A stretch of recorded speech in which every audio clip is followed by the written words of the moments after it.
Okay, so once again, good day everyone. So this time what we're going to do is the digital divide, no?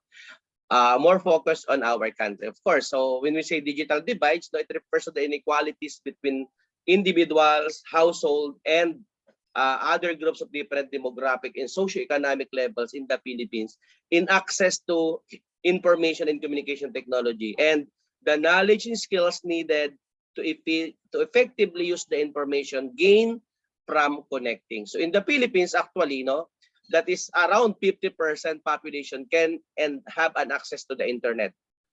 But right now, no, that is way back 1994. But right now, no, I think almost 80%, no, of the Filipino has a connections with the internet, no. So the digital divide is impacted by several factors that includes income and education, no. So we must continue to connect everyone and leave no one behind because the cost of lost opportunities is enormous, no? But for digital dividends to be widely shared among all parts of society, countries also need to improve their business climate, invest in people's education and health, and promote good governance, no? So based on Philippine government research, there is a noticeable rise of internet use in the Philippines. Now, after it was first introduced on March 29, 1994, no, they were connected to the internet via print link, no, and this changed the Philippines culturally and politically. Social media, no, is a leading motive for internet use in the Philippines, but internet use also play a big part in their political communication. Since happened, no, it happened last 2022 election, no. But for digital divides, no, dividends to be wisely shared among all parts of society, countries also need to improve their business climate, no, invest in people's education, as I mentioned earlier, no. And to give us more details, no, about the topic, let us all welcome our presenter. Go ahead, sir. Thank you, Doc. Good morning, Doc. Good morning, classmates. My topic is about information quality and digital divide, as introduced by Doc. In May of 2011, the Special Rapporteur Frank Laru released a report declaring that access to the internet is basic human right, and that access to internet is not a choice, it is a necessity. ICT information communication offer many advantages. Greater access to information, as enumerated earlier by Doc, cost reduction in the labor sector, greater connectivity between people, etc. However, the digitalization is not happening equally all over the world because imbalance exists, and this is known as the digital divide. The term digital divide was coined in the mid-1990s as a way to describe the gap in equity between those who have access to computers and the internet and those who do not. There are two levels of divide. The first level was associated with socio-demographic factors such as age, gender, ethnicity, income, level of education, religion, occupation, family structure. Second level divide is concerned with internet usage divide. This is associated with factors such as motivations and internet skills. An example of second level digital divide is a democratic divide. As mentioned again by Doc, the democratic divide concerns the differences between those who actively use the web for politics and those who do not. Ito yung mga mga advantages ng politics. Pag ikaw nauna sa technology at ang iba ay tutulog-tulog, lalo na kung matatanda ka laban, yari sila sa election. Global divide is a cross-national difference in the internet use. It is a result of economic, regulatory, and social political characteristics of countries and their evolution over time. The digital divide is a global issue that deals with inequality of availability, access and utilization of information and communication, uh, technology. Most marginalized in digital divide and its factors are among the residents in a rural community in the Philippines. Majority are non-users of ICT due to lack of knowledge, access, and comfort in doing so.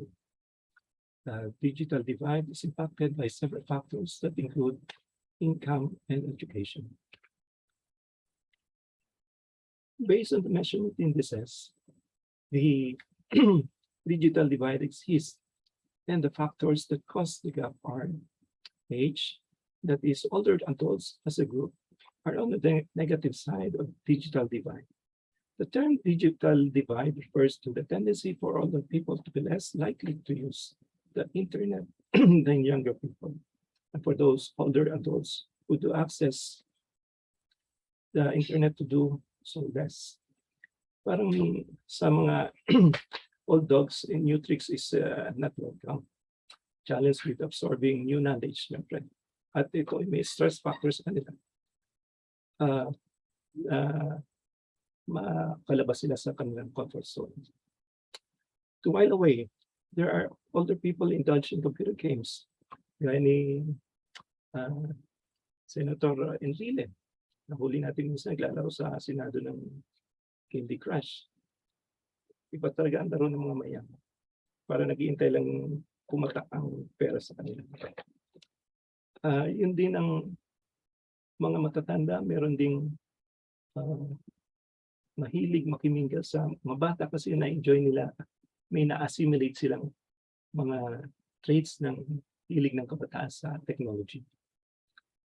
Na-motivate sila na mag-indulge dahil sa kanilang nasa paligid. Employment status, the higher income your job pays would mean more money to access technologies, both software and hardware, and more time to spend it with. Usually high-income paying jobs are more immersed with ICT. Inversely, the low-income group struggles to prioritize daily household food consumption.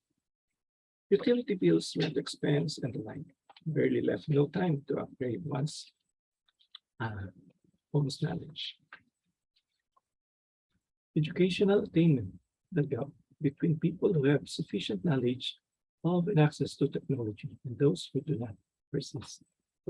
The education digital divide is often referred to as the homework gap because of the challenges that students in technology deficient circumstances face when trying to do their homework.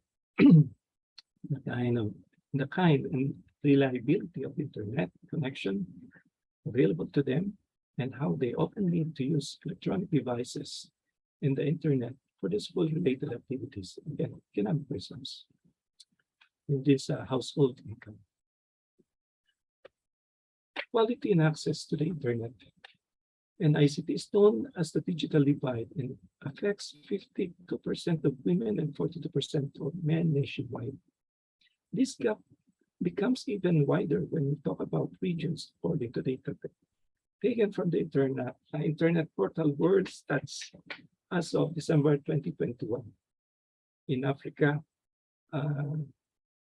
it is 41.3. Sa Europeans ay 88.4. At sa Americans ay 93.4. Obviously, mga developed countries. Ang internet penetration daw ng Philippines, kasi 67% nakuha ko, sabi ni Doc 80 kasi recent after ng school, kaya dumami. Kaya siguro 80. The data shows the technological gap that separates some countries from others, despite the fact that 3G and 4G networks, while awaiting the massive expansion of 5G, are already reaching almost every corner of the planet. Here it is important to distinguish between access to the internet and digital literacy. That is learning process that enables a person to acquire the skills to understand and benefit from the educational, economic, and social potential of new technologies. Causes and types of digital divide was initially digital divide was initially attributed to underdevelopment and was perceived as something temporary that would disappear with popularization of technology. Instead, the divide persists today despite mass marketing of electronic devices with internet access. The causes can range from high price of the above-mentioned devices to the lack of knowledge about their use or the lack of infrastructure for their access. In this regard, we review the types of digital divide as access divide. It refers to possibilities that people have to access this resource. This is where socioeconomic differences between people and between countries come into play, since digitization requires very costly investments and infrastructure for less developed regions and for rural areas. In use divide, it refers to the lack of digital skills which impedes the handling of technology. In this regard, and to give example, the IPU or International Technological Universities points out that there are 40 countries in which more than half of their inhabitants do not know how to attach a file to an email. Kahit nga dun sa mga sa cellphone lang na usually pag nausog bili ng bili. Pero hindi naman na papakinabangan yung total full features, good features ng pinili mo. Napakamahal ng cellphone. At ang last one is the quality use gap.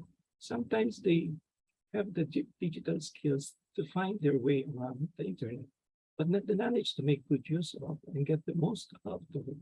For example, with regard to access to quality information. The consequences of the digital divide refers to the technological discrimination that is in the form of poverty and social exclusion, depriving some citizens of essential resources for development and wealth generation. We have seen this a lot during the COVID-19 pandemic, as many students and workers found it difficult to work from home and follow classes online.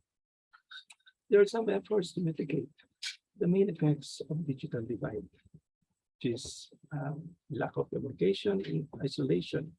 People in remote areas do not have access to internet, are disconnected. Something similar happens to urban residents who are disconnected, which causes social isolation. Barrier to it is a barrier to studies and knowledge, because during this coronavirus crisis, it has shown the effects of digital divide in education, teachers, and students out of the loop because they lack sufficient technology and digital skills. It also increases lack of knowledge by limiting access to knowledge. It accentuates social differences because digital illiteracy reduces the chances of finding a job and accessing quality employment, which has a negative impact on the workers' economy. As to gender discrimination, as earlier, the digital divide negatively affects women more than men, which violates the principles of gender equality. The strategies of reaching digital divide, the UN includes the reduction of the digital divide in its sustainable development goals. That is why in many places initiatives have been launched to facilitate access to technology. The most relevant ones are the digital literacy programs. They instructed people in less favored areas of internet use to improve their personal well-being. The Alliance for Affordable Internet is a project led by an international coalition of governments, businesses, and social society aims to lower the cost of broadband in specific areas in Africa, Asia, and Latin America.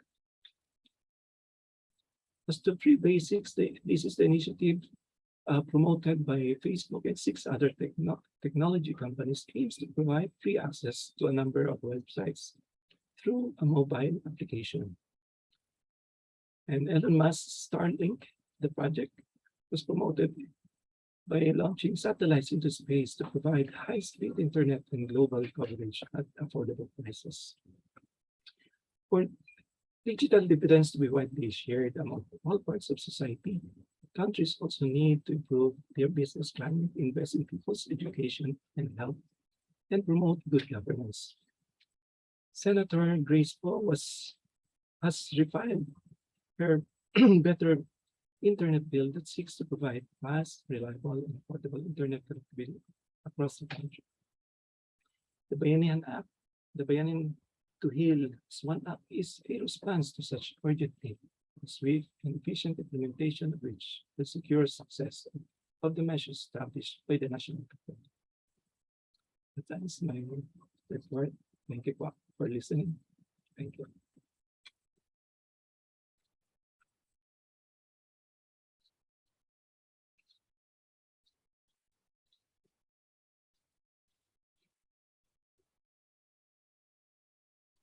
Okay, thank you very much, sir. No, so again, it is important for us to understand that our government, provide different projects, related to ICT, which you will be able to see it to the www.gov.ph. They have the projects in e-business, projects in e-learning, e-health, e-employment, e-environment, e-agriculture, and e-science. And when it comes to, especially right now,